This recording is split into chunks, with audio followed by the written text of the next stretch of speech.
Hello everyone, welcome to episode 2 in the green room. I'm Nick and I'm joined by James today. All right, as normal. Yes. 2 out of 2. For now. And today we're going to talk about energy companies, energy bills in general, what's kind of driven the price rises, but what we really want to get down to is the nitty-gritty of how the different tariffs work, what are the differences in dual fuel, what's the standard tariff, what's the variable bit, basically just to make you understand on how they work. And then the second part, we'll talk a little bit about what's made the energy news this week. So over to you, James, for the numbers. Right, okay, so we, in the UK, there are loads of different... Can you name the top 6? Top 6. Energy companies? The big 6. Yes, the big 6. Here we go. British Gas, EDF, SSE, Scottish Power, E.ON. Npower. Have we said Npower? Have we said Npower? I can't remember. Npower. Yes. That's 6. 5 or 6. Anyway, so they're the big 6, and they provide the vast majority of homeowners and businesses. To be About honest. 90%? Yeah, with electricity and gas. So most people have a central heating system, so they're using gas to heat their homes via a boiler. There are people out there who don't have access to gas, and so they will use electricity in forms of sort of a simple convection heater, electric convection heater. They can use a heat pump, or sort of the older style heating would be a storage heater, where they have their own special tariff, and we'll come on to that shortly. But broadly, the cost of electricity is about 4 times the price of gas, right? So if you've got a gas central heating system, it is probably going to be cheaper to run that, or it will be cheaper than heating your house with electricity, apart from a heat pump. Yeah, why is the energy prices such a topical bit at the minute? So it accounts for about 5% of your total home expenditure, right? So and they just keep going up and up and up. So in 2007, the average bill was about £550, and we're now 10, 11 years later, it's about £1,200. I can't remember the exact figure. You might better that's an me average. with that later. I think 1,180.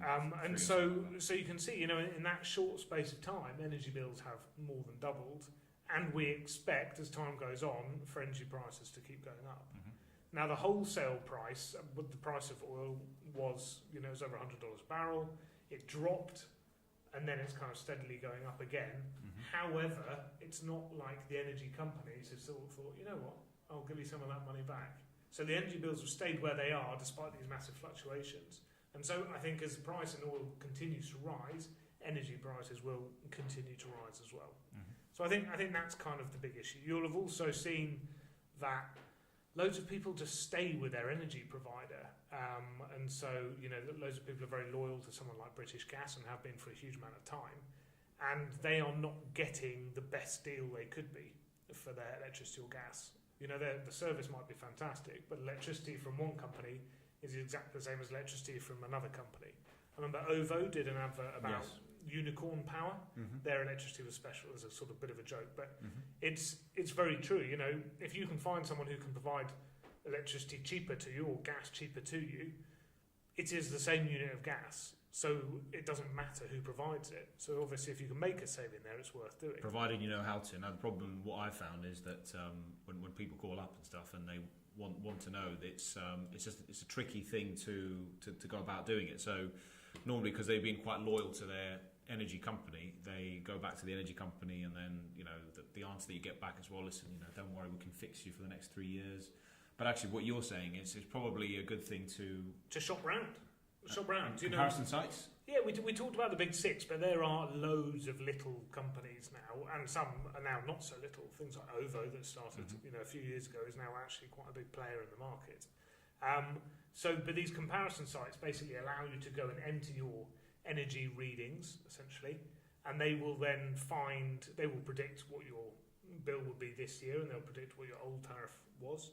And they can basically say, right, you would save X amount of money by swapping to this person or this tariff. And they tend to have a full range of energy providers there.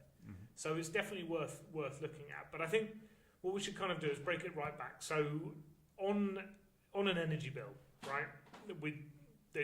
How is it made up first? So you've got first of all, two elements unit of of measure, it, right? Unit of measure. Right. Yeah. So kilowatt hours. Kilowatt hours. Both gas and electricity. Obviously, gas you read it's a calorific value. Yeah. And then that's converted into kilowatt hours. But electricity is nice and simple. So the number that you see on the meter, that's literally kilowatt hours that have wound over time. Yeah. And then those things, when you look at the bill, when I look at my usage, that's the bit I look for, not really what it costs, because that's the thing that varies from provider to provider. So basically we've got on a normal standard variable tariff, because there are lots of different tariffs and we'll talk about those a bit later, but basically you have the usage component, which is the number of kilowatt hours you were using of gas or electricity, and then you have just a standing charge.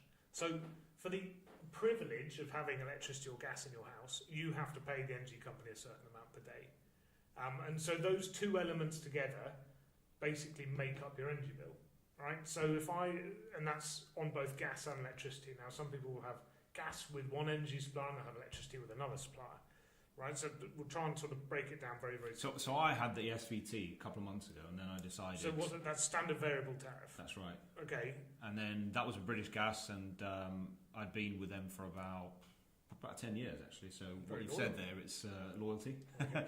Unfortunately, it didn't count for much. But then I went on to a fixed price tariff. Basically, I went on to USwitch, which is a comparison site, an example of a comparison site, and for the usage that I put in, so I literally went into my 12-month consumption on my bill, put in the kilowatt hours for the 12 months, one for electricity, one for gas, and then I got Scottish Power as the cheapest for my area for that point in time. Now, I don't think Scottish Power is the cheapest for everyone. It's just at that point in time. And I think that's the key. It worked for me. Exactly. So I'd say, when we can, again, as we talk about the tariffs as we go forward, certain tariffs will suit certain people, but on the basis, you just need to keep checking. And so, for example, if you're locking in for a year, in 12 months, you need to go and have another look, see which is the cheapest for you, and then move on. Yeah. So we've got the standing charge and the variable charge. The variable bit is how many kilowatts you're using. So on an average bill, you're looking electricity to be about 15 pence. So this is on the usage bit, right? So per kilowatt hour, electricity is about 15 pence per kilowatt hour. Yeah. Whereas gas is about 4 pence per kilowatt hour. Yeah. Now, and this is impossible to put an exact figure on it because every home in the UK is very, very different. However, in a kind of normal home, how many, am I going to put you on the spot here, how many kilowatt hours of gas and electricity would an average home use? So I think my one is a fairly typical one. So it's sort of 3-bedroom. It's between 15 to 18,000 kilowatt hours of gas. Yeah. And about 4,500 for electricity. Okay, so I think that's pretty sensible. So if you have, that's because I'm grid tied and my boiler is on gas, yes, rather than electric or anything. So I tend to use majority of the gas. But if you were in a 1-bed flat, you'd use under 4,000 kilowatt hours potentially of electricity, and you'd use a lot less gas. If you were in a bigger house, you'd use more. So that's quite a useful starting point for people. So when you're looking at your bills, if you live in a 1-bed flat and you're using 10,000 kilowatt hours of electricity, I would speak to your energy company, number one, because that sounds very, very high. You need to check that you're paying the right amount. You will certainly save by moving, but also you can find ways of lowering your electricity usage through, we're going to talk about lots of these in the forthcoming episodes, but LED lighting, for example, great way to use less electricity, and so you can reduce your consumption. Insulation, but that's slightly bigger thing. But exactly. So we'll go into that in a little bit more detail. Right. So this is a standard rate tariff we've been talking about. So the SVT. Yeah. There are also other types of tariffs. So there's dual fuel. Right. So I said earlier that you might take electricity from one energy provider and gas from another provider. Now they will give you a discount if you take both types of energy from the same company. Yeah. So and I wrongly thought, because I was a British Gas for 10 years, because I was on dual fuel, that I was getting the best deal because as you were saying, because of this discount that they claim to have said that I've got. Well, they do offer you a bit of a discount, right? It just might be cheaper. Well, it might be that someone can offer it cheaper elsewhere. Yeah. So that's that one. So then the other way you can get a discount on your bill from your existing provider is pay by direct debit. They obviously, as an energy company, they want to know that they can get the money every month, and so they'd much prefer you to be on direct debit rather than you having to pay every quarter or whatever it is, because they can ensure they get the money in. So that's another way to get a discount. Yeah. So the other few types of tariffs. So we've got so dual fuel we've done. We've got the economy 7, right? So this is typically when you heat your home with electricity. I think this is importantly where people get it wrong about, being on, how do you say, on the gas network. Okay, so this is people who tend to be off the gas network. If you have gas to your house, being on economy 7 doesn't make a whole load of sense. Fair? Because the standard electricity variable charge is a blended amount. Yes. Versus which you're going to go into. So let's talk about now. So with an economy 7, what we're saying is there are 7 hours in the day where our electricity is cheap. Yeah. So we talked about electricity being 15 pence per kilowatt hour, right?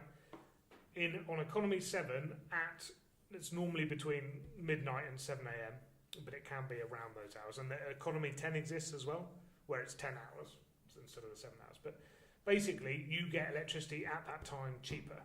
And that's because we've got loads of surplus electricity in the grid at night. Everyone's asleep, no one uses it. So they may as well try and make some money, so they set up this tariff. And so they give you cheaper electricity at night, and then they charge you more during the day. So that's the key to this. Okay, so electricity at night might be 8p, 7p per kilowatt hour, but during the day it might be up towards 20p. Yep. Yeah, and so what they're doing, or how they want to utilise all the electricity, but what they've introduced is things like storage heaters, right? And what a storage heater is doing, it's a heating system, so instead of central heating system you have a storage heater. It's basically, it charges during the night when you've got this cheaper electricity, and then that heat you can then release during the day to heat your home, but you are therefore benefiting from the cheaper electricity. The issue with storage heaters, and I think it is a pretty fundamental issue, is that the older fashioned storage heaters leak heat, right? So they charge, but they start leaking heat all through the day, and if you're out at work or doing whatever, you come back at 5 o'clock in the evening, put them on, there is no heat left. So you've got this heating system that just doesn't work very well. And the new storage heaters, how much are they? Sort of 800 quid, aren't they? Depends on the size, yeah. And so between 650, 700 onwards. That's for the the unit itself without the installation cost itself. So. But the new storage heaters work very well. Yes. Which is, I think, is common. They're fan assisted, and they distribute the heat quite evenly. And they retain the heat, as in they won't leak that heat that the old storage heaters do. And visually, they're better to look at. Yeah, the old storage heaters are a bit blocky. Yep. It's fair to say. But loads of people have these in their homes. So that's where gas is not possible, for instance, or exactly. The gas network has not come to that area, or it's in a high rise where it's not safe to have gas. Yeah, but you're also there. You can use that same cheap electricity to heat your hot water at that stage. Yeah, if you've got a hot water tank with an immersion unit, you can turn that on at the same time, which is typically what people will do. Now, it all sounds good, but the issue is, I turn my heating on. I'm slightly bad in my heating, but I turn it on mid-October when my wife complains, and then I turn it back off in, say, March. So there are loads of months from March through to October where we have no heating on. Mm-hmm. But all the time there where I'm using electricity, I would have to pay a premium. Yeah, because I'm not really benefiting from the cheap electricity, because I don't want to watch telly at 4 in the morning. Mm-hmm. I might do if I can't sleep, but it's quite an unusual thing. So that's one of the issues, and what we do is we've seen a lot of people want to get rid of storage heaters, and if they were to do that, we really strongly recommend if you get rid of a storage heater, you also get rid of Economy 7, and you move onto a fixed because tariff. the daily rate is extremely expensive. It's more than which is your the blended standard rate on a normal single exactly phase. So if it's 15 pence per kilowatt hour is our normal on a standard blended on a single rate, meter, yeah, on a single meter, right? More expensive than that. And so it's going to be more expensive than that on the day. So it's an expensive way to get electricity. Is that covered? It has, yeah. And I was just going to say, so if you're on a single meter, which is not the Economy 7, there's a myth that if you do your washing at night, it's cheaper to do so. The answer is no, unless you are specifically on an Economy 7. Yes. The price that you pay during the day and during the night is the same rate throughout the year. Yeah. So that's a myth. Answered. So I think another one was one that you've mentioned and you moved to. So that's a fixed rate tariff. It's a fixed rate tariff with dual fuel. Funnily enough, it goes across, and it's. So you're basically same company for electricity and gas. That's right. It's fixed for a certain amount of time, so you know exactly what you're paying. And so it's, it can't and it's fluctuate. direct debit as well. And it's direct debit. Yeah. So that is the cheapest way to go. And if you go with a smaller company, potentially it's going to be cheaper. Right. What other types of tariff do we have? We've got time of use. Yeah. So time of use is. Do you want to talk about that one? Shall I talk about it? I'll talk a little about time of use. So that is really, so if you've seen the adverts from your energy companies wanting you to get a smart meter essentially is a new upgraded meter which gives the energy company real-time readings of your usage. So gone will be the days where you have to get an engineer around, they come and look at your meter, or where you have to do the reading yourself and call the electricity or gas company to give them that reading. So effectively, it's got a radio signal behind it, and it talks to the energy company in terms of what energy you're using. Where this comes into on the time of use tariffs is the theory is that once we get enough coverage, it will start to make, in terms of the houses who have them installed.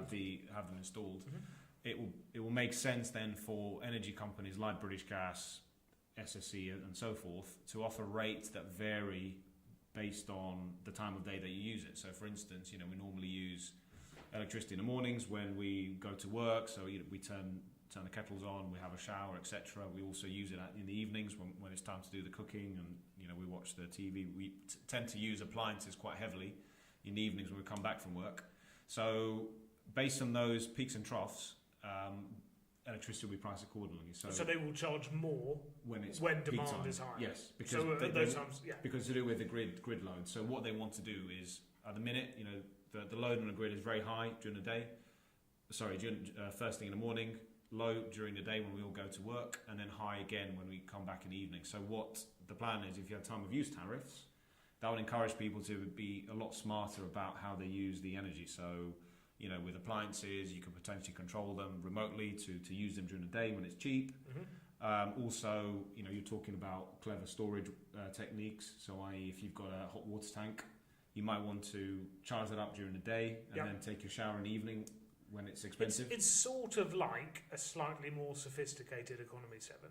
Yes. They've set it up for a different reason, but basically it's Economy 7, but the 7 hours are specific times during the day. And it's not just one rate or another, they will charge different rates to try and dampen demand. And I think we did write about this last year or earlier this year. There is a company that offers There's more companies than one now. Yeah. Because we keep getting comments about it. I think people want us to review them. So we need to have a look at that. But time of use tariffs are definitely going to come in. The final one, I think time of use tariffs are going to be really, really big. They are going to massively complicate this energy tariff scene because the complexity around them is going to be massive. I think we will again discuss this in the future, but smart meters are being rolled out with mixed success. Yes. I think that's fair. I think biggest issue is when people are trying to change the energy, because the smart element of your new energy monitor or energy meter doesn't move to your new to the new supplier. Or it's tricky to do so. So they've some few TV. I think they have now brought out the second generation of smart meters, so that's less of an issue. But I know that they've spent a huge amount of money rolling these out, and in some instances they're now just energy meters. They're no longer smart energy meters. Right, so that's that covered, and I guess going forward we'll cover that again in a bit more detail and talk about all the different elements of that. But we will. The last one is a prepayment meter. Mm-hmm. So when we go and give energy advice to businesses and homes and stuff, we see all different types of meters, but we come across this quite a lot, and these are basically meters where you have to pay for you get a card or you get a little fob. There we go, that's the word. And you go to your local newsagents, you pay £10. It's a little bit like a prepaid phone, but you pay £10, you get £10 worth of electricity on your fob. You then go and plug it back into your prepayment meter, and you can then use £10 worth of electricity. The issue historically has been that they are extremely expensive. But the government, I know the government are bringing in next year, and we'll go on to this, but they're bringing in this kind of fixed cap of electricity and gas. But they did the same thing with the prepayment meters, because unfortunately, you're slightly over a barrel. You can't do anything with. And why do people have prepayment meters? It tends to be where they haven't paid bills on time. This is why the energy companies love direct debit so much, because they know they're going to get the money. And if you've got people who've got behind on their payments, this ensures that they pay. Because if they want to turn the lights on, if they want their heating on, they have to. So if I move into a flat and I've got a prepayment meter, am I stuck with it? You're not. You can speak to your energy company. They will reluctantly come and swap it out. But you need to speak to your energy company to do that. And I'd say your best bet is, if you go into a house with a prepayment meter on, ensure that you are moving to one of the big six, because they will have the resources to change out that meter quicker. Okay. We may get a few complaints and comments from energy companies saying we can also offer that, but to be honest, that would be my advice.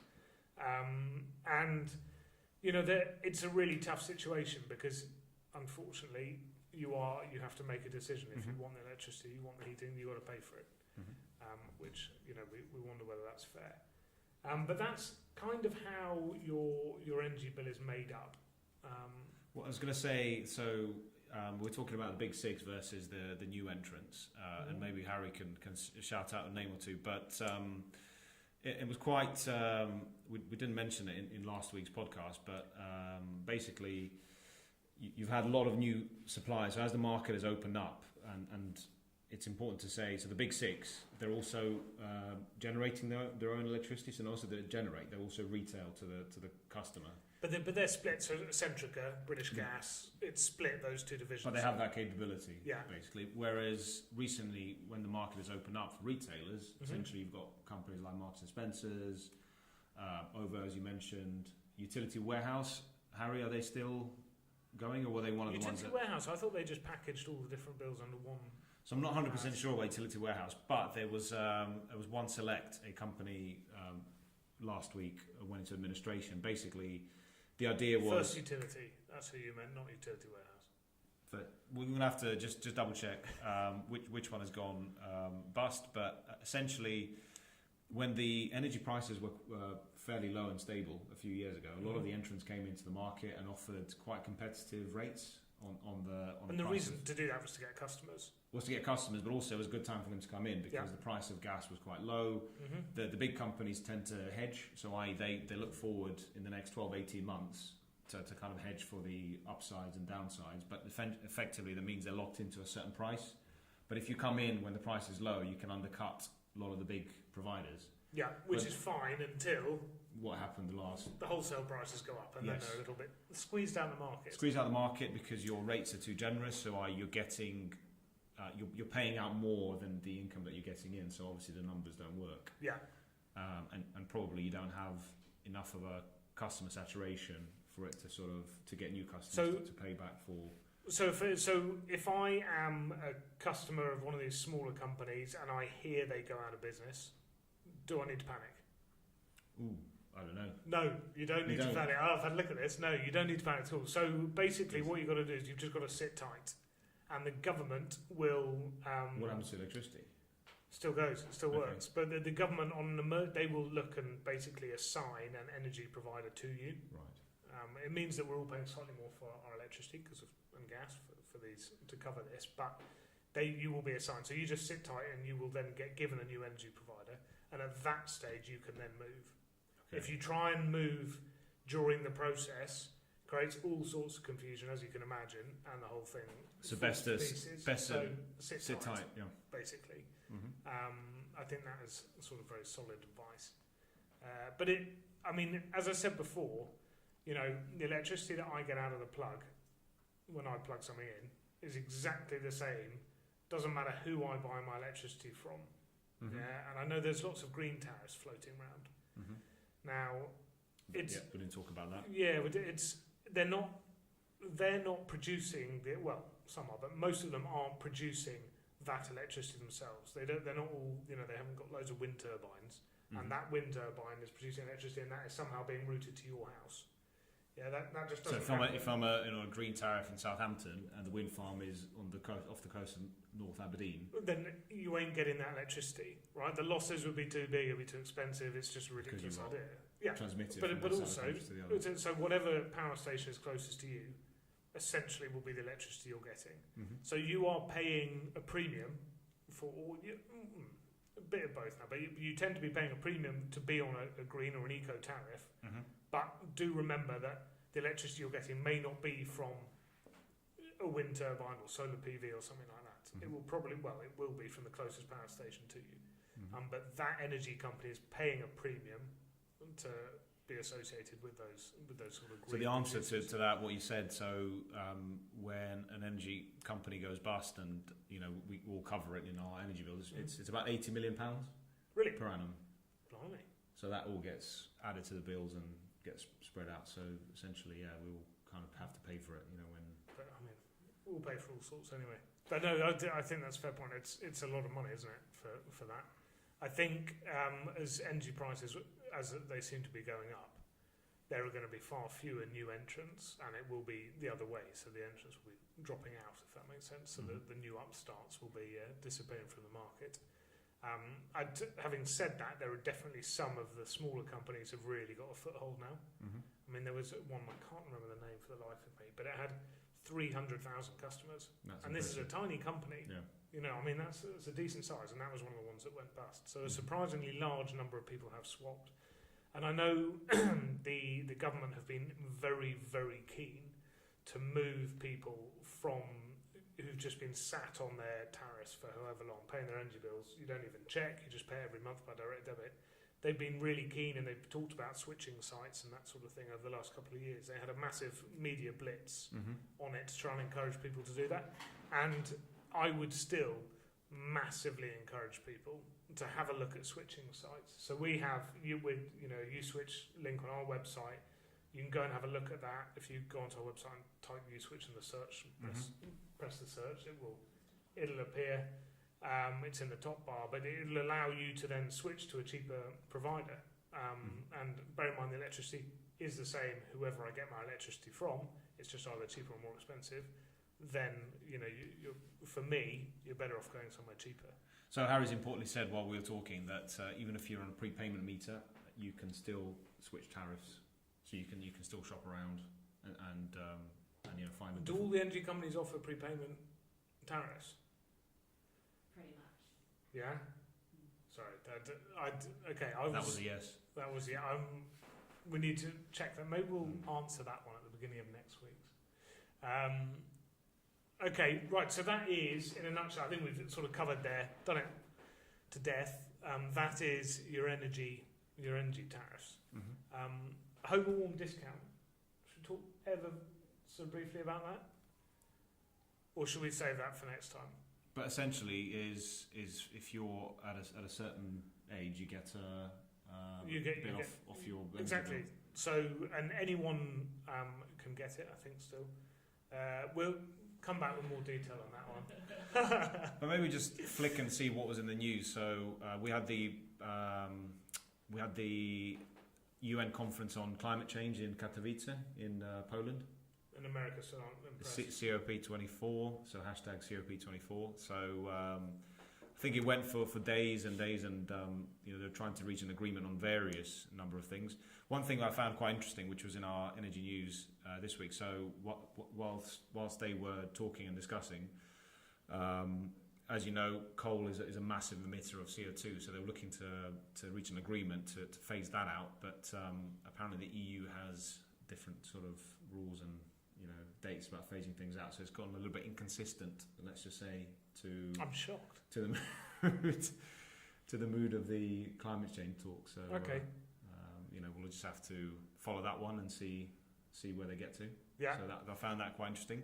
But with just various other things, it's an interesting one how generally the climate change talks would have a few years ago got a lot more publicity. But I think it's just because you mentioned about America not taking things seriously, because they are essentially one of the biggest carbon emitters, but also seem to have the most influence on things. If they're not involved, then it's sort of tough, isn't it? Yes.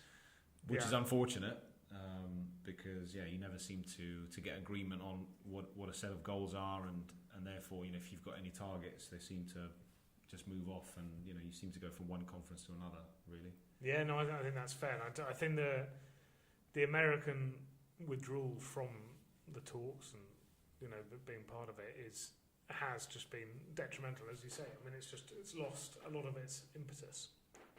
So we shall see what happens. And there was one thing last week, just to mention. So there was a study by University College of London, the energy department, and they were just mentioning the impact of Brexit on our energy bills. And let me guess, they're going to go up. Correct. Oh, James. wow. How do you know that? I don't know. It's difficult. But it's. I read through. Whilst the journalists were a little bit sensationalised in terms of how they presented the headlines, I think beneath the research, it sort of made logical sense, because ever since we've gone into this period where Brexit period, the sterling has depreciated against other currencies, so the value has gone down. So therefore, if we buy energy, say from the continent, we have to pay more for the privilege. So it kind of makes a little bit of sense that the prices have gone up a little bit. But there's certainly other factors in there, like the oil price and the wholesale gas prices, that tend to have a bigger impact at a global level than the currency. But anyway, we shall see how that pans out. I think Brexit is a big unknown. Yes. So it's going to affect lots of different things, which we shall see. And you might be watching this video in April, May, and everything would have been resolved. But who knows? Might be in black and white. Exactly. Anyway, right. That's the 30 minutes. Is it? There we are. Right, guys, listen. Thank you again for tuning in. We appreciate it. And as I say, we're going to do this weekly now. So if you've got a particularly burning question, send us your comments below. Yeah, and we will find out. We'll get our researcher onto the warm home discount, and next week I'll be able to tell you exactly what it is. Yes, and the qualification criteria, if you need to be on entitlements, what about? We'll come back to you. Yeah. Coal fuel payments, or I thought that I just should have kept quiet. We were doing so well. Should have just kept quiet. Subscribe to our channel below, and in case you miss it the first time, then you've kind of always got it in your favourites. So we'll see you next time.